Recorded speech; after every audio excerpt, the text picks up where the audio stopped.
The station lights hung faintly above the endless steel corridors where Ethan dragged his mop across the floor of the human cleaner, was invisible to most who passed by just another figure bent low against the machinery of alien, grandeur dragons who glided to the upper levels, never looked down at him. To them, humans were small, frail creatures useful only for tasks that dirted claws and wasted fire.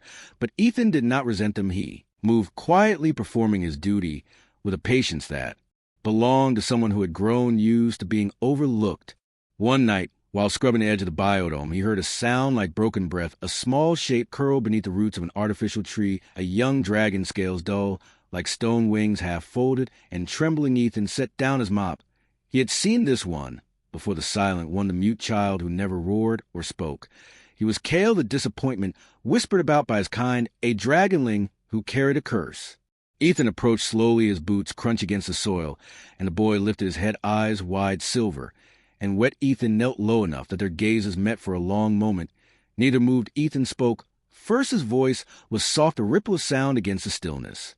"You are alone again." The dragonling blinked. He did not answer, only tucked his head back against his wings. Ethan exhaled and lowered himself onto the ground beside him. He had no reason to stay, yet something in those eyes pinned him there.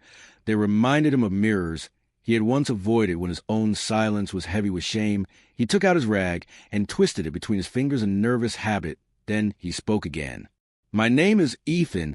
I clean floors, I fix leaks, I listen when nobody else does."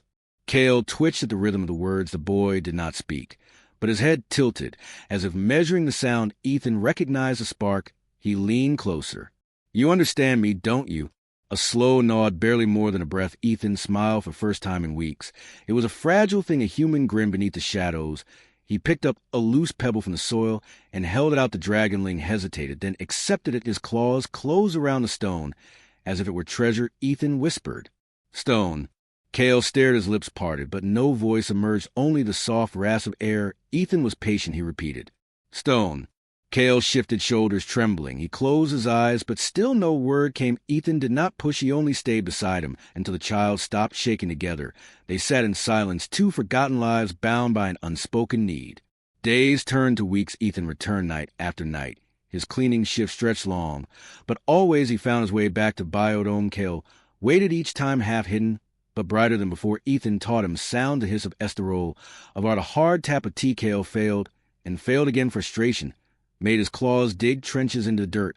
Yet Ethan never left. He spoke calmly, slowly, shaping the world with syllables. He told Kale stories of earth, of rivers that sang and skies that burned. Gold he spoke not as a teacher, but as someone who wanted another voice beside his own. One evening, Kale pressed close, his silver eyes blazing. He opened his mouth, and a rough sound cracked through the air. It was broken, jagged. Yet it was a word. Ethan froze, his chest tightened, and he whispered, "Say it again." Kale tried, lips trembling, until the sound formed clearer this time. The word was small, but it carried weight. "Friend." The air between them shifted. Ethan felt warmth coil through his bones, stronger than any fire. He laughed, a sound that startled the boy, but did not drive him away. Kale grinned, clumsy, wide. He had spoken at last. Neither of them noticed a vast shadow that moved beyond the biodome wall. A figure lingered high in the glass above, watching unseen. The dragon mother observed silently. Her eyes were molten, and ancient. Her child had found a voice not through dragon fire, but through human patience. Ethan did not know he was not alone. Kale leaned against him, exhausted, but smiling. Ethan looked down at the dragonling and whispered, "You did it." Kale answered not with words, but with a sound between a laugh and a sob. And though Ethan could not name it, he knew it was hope. Kale's first word lingered in Ethan's mind like an echo long after that night. Each return to Biodome felt different now. The boy waited for him, wings folded tight, eyes burning with eagerness. Each lesson was a struggle, yet each small sound was a triumph. They sat close, their breaths mixing in the cool air. Ethan would speak slowly, pointing to objects, stones, water, branches, repeating until Kale's lips shaped the syllables. He stumbled over many, but he never stopped trying. Ethan saw in him the reflection of his own past, a boy once mocked for being slow to learn, a man dismissed as unworthy of anything beyond mopping corridors. Patience had been the only weapon he carried. Now it became Kale's shield. Every success the child found was carved through persistence. Every failure answered with Ethan's steady calm. One evening, Kale formed another word. His voice rasped low like gravel, but the meaning struck deep. "Name." Ethan blinked and smiled. He tapped his chest and said, "Ethan, Slowly, Kale lifted a claw, pressed it against his own scales, and whispered, "Kale." The sound of his name filled the dome like the breaking of chains. Ethan laughed not at him, but with him, and the boy's wings fluttered in pride. Their secret meetings became ritual, yet secrets on a station. This vast never stayed hidden for long. A group of young dragons came prowling one night, sneering. When they found Kale crouched beside the human, they taunted him, calling him broken scale. Whispering that his silence was a curse, Ethan rose to shield him, but Kale's lips parted, a raw voice cracked through the insults. "Stop." The word came rough and perfect, but strong enough to freeze the mockery. The young dragons stared, disbelief etched across their faces. They scattered with nervous glances, promising to spread whispers. Ethan placed a hand on Kale's shoulder. "You were brave." Kale trembled, but his eyes shone with fierce light. He had tasted his own voice, and it could not be taken back. Soon the rumor wound through corridors, carried to ears that should never have heard dragons, believed only their elders could awaken speech. In their young, the idea that a human cleaner had done so was more than scandal, it was blasphemy. Ethan felt the weight of glances on him now. Aliens of every kind turned to watch. When he passed, dragons, in particular, narrowed their eyes for the first time in his life. He was not invisible, yet it was not recognition, it was suspicion. Still he could not abandon Kale. The boy grew stronger each night. Words slipped easier. Now laughter tumbled out unshaped, but joyful Ethan told him more of Earth's stories, of oceans that roared like dragons, skies pierced with thunder, forests that whispered in languages older than fire. Kale listened wide-eyed, mimicking sounds like spells. He was building a voice brick by fragile brick. One night Kale whispered, "Why help me?" His words were broken, but clear enough. Ethan paused, caught by the question. He looked into those silver eyes and answered softly, "Because I know how it feels to be unheard." Kale lowered his head, wings trembling. He pressed his claw against Ethan's chest just above his heart and whispered again, "Friend." But unseen by both of them, a shadow rippled to the glass canopy high above. The mother still watched her massive form veiled by darkness. Her gaze burned with conflict, pride, and fear, and something else older than both. Ethan did not sense it. Kale did not dare speak of it, but her presence thickened the air. Days stretched on. The whispers among dragons hardened into murmurs of outrage. The elders would not ignore for long. Ethan knew trouble was coming. He caught the looks of guards, their disdain sharpened into warning. But he chose silence, for Kale's laughter was worth any price. Their lessons ended one evening with Kale's voice carrying farther than ever before. He shouted across the dome, testing strength. His cry echoed off the steel walls, startling birds from the trees. Ethan laughed and clapped, while Kale glowed with triumph. Neither noticed that beyond the leaves, the dome's edge-heavy claws pressed into the soil. The mother had stepped closer than ever. Her breath steamed against the glass. Her eyes burned with unspoken judgment. Ethan placed a hand over Kale's shoulder, whispering, "You will not be silent again." And though Kale grinned, he could feel the weight of something vast pressing down on them, something coming closer with each word spoken.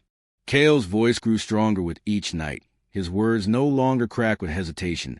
He asked questions about Ethan, about Earth, about the stars beyond the station. His laughter rang bright and fierce. Ethan felt pride that reached deeper than anything in his quiet life, yet the walls around him seemed thinner. Now each syllable Kale spoke threatened to bring the weight of an entire species down upon them. The rumors had become fire. The Council of Dragons summoned Ethan to their hall, a cavern carved into the highest level of the station, where light blazed off scales like molten mirrors. Ethan stood small and unarmed before creatures older and larger than him. The elders sneered at the sight of a human cleaner. They spat, not a scholar, not a warrior. And yet whispers claimed he had awakened a silent child. They called it insult, they called it crime. Ethan's voice did not waver. He told them he had not forced Kale. He had only listened. He had only given the boy patience when no one else would. But the council laughed. His words to them were weakness. Humans were meant for labor, not legacy. They declared Kale cursed beyond redemption, and the human guilty of trespass. Then a sound rose behind Ethan. Kale had followed despite warnings. The boy stepped forward, eyes blazing, silver as wings flared, though small his chest swelled, and his voice thundered across the chamber. "He is my teacher." The council froze. The mute one who had never spoken now commanded their attention. His words rolled unbroken, raw, and powerful. Silence fell like stone. Dragons who had mocked him stared wide-eyed. Dragons who had pitted him bowed their heads. Ethan turned stunned to see Kale standing taller than ever before. From the shadows of the chamber came a deeper rumble. The walls quaked as a figure emerged, a dragon vast beyond measure, scales dark as obsidian, eyes molten gold. The mother, Lady Seraphis, the matriarch of Kale's line, her presence consumed the chamber, and silence deepened until even the council lowered their heads. She moved forward each step. Thundercale trembled, but did not retreat. Ethan felt her gaze pierce through him, stripping him bare. She lowered her head close enough that her breath washed over him hot as fire, yet her voice came measured, ancient, and sharp. You are the human who gave my son a voice. Ethan swallowed his fear. He stood straight. Though his knees ached, he answered with the only truth he had. I did nothing more than believe he could speak. Her eyes, narrowed sparks of fury, clashed with something gentler within them. She turned her gaze upon Cale. He stood unshaken, his voice carried again firm, though trembling at the edges. Mother, I speak because of him. The council erupted and gasped. Their world of tradition shuddered in that moment. The law said no dragonling could find speech without elder fire. Yet here Cale was a child made strong not by dragon blood, but by human patience. Seraphis studied her son, then turned her gaze back to Ethan. The chamber seemed to hold its breath, waiting for her judgment. Ethan felt his chest tighten. He had no claim, no right to stand in their sacred hall. Yet he did not lower his eyes. He thought of Cale's first word, friend. He thought of every night spent in silence, broken only by stubborn hope, and he met her gaze without flinching. For a long time she said nothing. The weight of her silence pressed like mountains, then her voice rolled low. You defy our ways, human. Yet you have done what no dragon has. Ethan opened his mouth to speak, but her eyes silenced him. She lifted her head, towering above both child and cleaner, her wings unfurled, blotting out the chambers. Light the council cowered. Yet Cale only stepped closer to Ethan, his small frame, standing in the shadow of his mother. The air trembled around him. A choice was being carved in the silent. Seraphis could crush him with a single breath. She could burn him to ash for daring to claim what belonged only to dragons, yet she did not. She stared at Ethan with fire and conflict, as though weighing not his strength but his heart. Ethan finally spoke again, his voice soft but unbroken. I did not come to steal from you. I only gave him what I never had, someone who listened. Cale's voice followed, sharp and clear. He gave me life. The chamber shook with the force of those words. For the first time in centuries, a dragon child had chosen a human over his own kind. The council recoiled, their anger flared, but they dared not speak above the matriarch. Seraphis lowered her gaze one last time and whispered a sentence that silenced even the storm in her own eyes. This is not the end, human. Her wings folded back her body, turning away, yet her gaze lingered upon Ethan, heavy with a promise. He realized then that his greatest trial had only begun, for the mother had spared him tonight. She had also marked him. Cale leaned close, whispering one word heavy with defiance and pride. Together. Ethan placed a hand on the boy's shoulder, but his eyes stayed locked on the vast figure of Seraphis fading into the shadows. He knew the story was far from finished. The days that followed were heavy with silence. Though Cale had found his voice, the wave had pressed upon them both. The council spoke of exile, of punishment, of stripping Cale his place among his kind. Yet the boy stood firm, his words once fragile, now cut like stone. He refused to yield. Ethan walked beside him, though whispers hissed at every corner. Humans do not belong, they said. Humans cannot change the blood of dragons. But still he stayed. One night the summons came. Lady Seraphis demanded their presence, not in the council hall, but in the great dome where skies stretched wide beneath glass and stars burned beyond. Still Ethan felt the ground tremble as she descended. Her wings darkened the world. Her eyes burned molten fire. Cale stepped forward. Without fear his voice rang across the space. Mother, I will not return to silence. Seraphis lowered her head until the dome shook, her gaze fixed on Ethan, sharp and searching.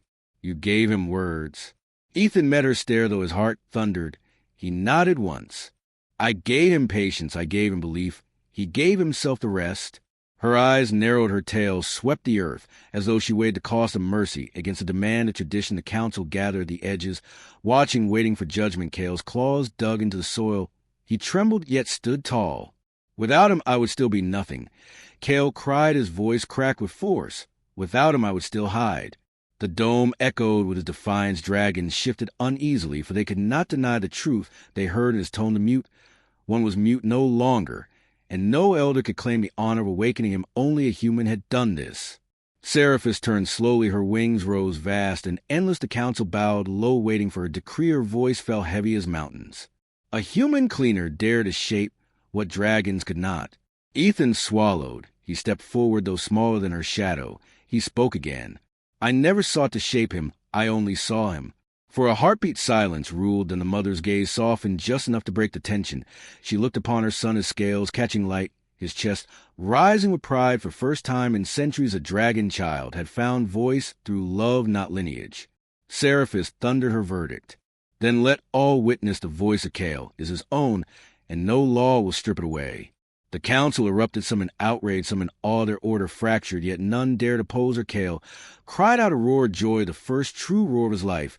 It shook the dome and scattered the birds into the night. Ethan smiled faintly, for he knew this was a moment carved into history.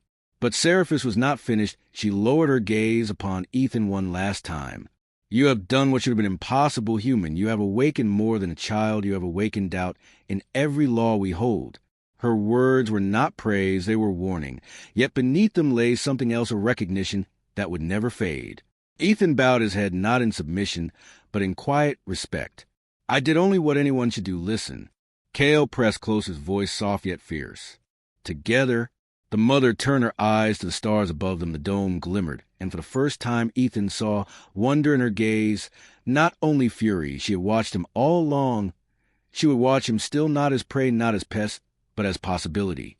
The council dispersed, muttering. The dome emptied, until only three remained: a boy who had once been silent, a mother who had once despaired, and the human who had given them both a reason to believe. Kale lifted his voice once more, his roar spilling into the stars so loud that even the farthest halls of the station carried its echo. Ethan stood at his side mop, still leaning against his shoulder, silent, yet smiling. He did not need a roar. The boy's voice was enough. And though he did not know it, the mother's eyes never left him. A quiet flame of respect and fear burned there, for she wondered what other voices this fragile human might awaken.